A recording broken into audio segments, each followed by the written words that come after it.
اعوذ باللہ من الشیطان الرجیم بسم اللہ الرحمن الرحیم وَإِذَا قِيلَ لَهُمُ اتَّبِعُوا مَا أَنزَلَ اللَّهُ قَالُوا بَلْ نَتَّبِعُ مَا أَلْفَيْنَا عَلَيْهِ آبَاءَنَا أَوَلَوْ كَانَ آبَاؤُهُمْ لَا يَعْقِلُونَ شَيْئًا وَلَا يَهْتَدُونَ۔ سورۃ البقرہ آیت نمبر 170 170۔ شیطان کی پیروی کا انجام۔ اس سے پچھلی آیت میں یعنی آیت نمبر 169 میں شیطان کے گمراہ کرنے کا طریقہ بتایا گیا تھا۔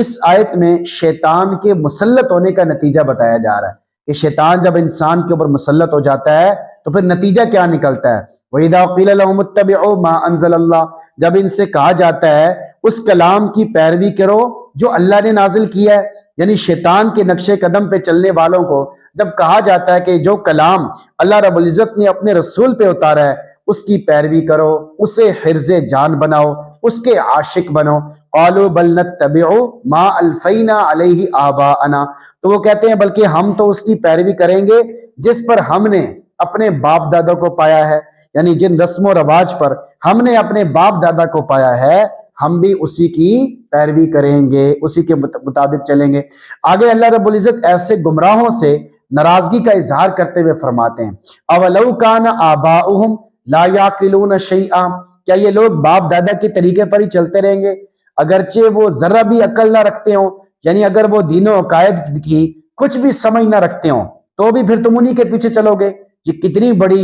گمراہی، بے عقلی، بے وقوفی کی بات ہے۔ ولا یہتدون، اور انہوں نے ہدایت بھی حاصل نہ کی ہو، یعنی اگرچہ انہوں نے حق اور سچ کی ہدایت حاصل نہ کی ہو تو پھر بھی تم ان کے نقش قدم پہ چلو گے؟ ہرگز مناسب نہیں کہ تم عقل و ہدایت سے محروم لوگوں کے پیچھے چل پڑو۔ آیت کا میسج آپ کے نام، یہ عین ہدایت ہے۔ اس آیت سے معلوم ہوا اگر کسی کے روحانی یا جسمانی آباء و اجداد عقل بھی رکھتے ہوں، ہدایت یافتہ بھی ہوں، اللہ کے کلام کے اشارات کنایات کو خوب سمجھتے ہوں، تو ایسے آباء و اجداد کا اتباع اور تقلید عین عقل اور عین ہدایت ہے، بلکہ عین ما انزل اللہ کا اتباع ہے۔ چنانچہ اللہ تعالیٰ فرماتے ہیں فَاسْأَلُوا أَهْلَ الذِّكْرِ إِن كُنتُمْ لَا تَعْلَمُونَ، علم والوں سے پوچھو اگر تم علم نہیں رکھتے۔ ہاں، ان گمراہ لوگوں کی تقلید اور اتباع حرام ہے جن کے پاس نہ علم ہو اور نہ ہی دین کی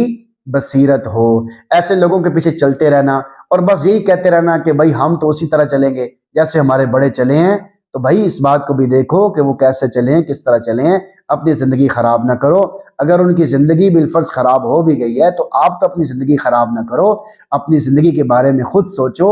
اپنی آخرت کے بارے میں خود سوچو، اپنی جنت اور جہنم کے بارے میں خود فکر کرو کہ میری جنت اور میری جہنم کا کیا بنے گا، اگر خدا نہ خواستہ میں جہنم میں چلا گیا تو میرا کیا بنے گا۔ اس بات کو سوچو، ان کے پیچھے چلنے کو چھوڑو، بلکہ خود اللہ تعالیٰ سے مانگو، اللہ کی طرف رجوع کرو کہ صحیح راستہ کیا ہے، پھر اللہ تعالیٰ سے ہدایت مانگو کہ مجھے بھی صحیح راستے پر چلنے کی توفیق نصیب فرما۔ اور اس بات کو معلوم کرنے کی کوشش کرتے رہو ذکر والوں سے، کہ وہ علماء کرام جن کے اوپر ذکر کا غلبہ ہو،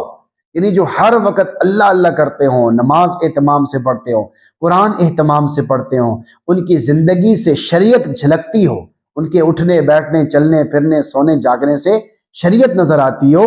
ایسے لوگوں سے پوچھو اور ان کی مجلس میں بار بار بیٹھو تو اللہ تعالیٰ تمہیں ہدایت عطا فرما دے گا اور تمہیں صحیح راستے پہ بھی چلنے کی توفیق عطا فرما دے گا۔ اللہ تعالیٰ سے دعا ہے اللہ تعالیٰ ہم سب کو صحیح راستے پر صحیح طریقے سے چلتے رہنے کی توفیق نصیب فرمائے، آمین۔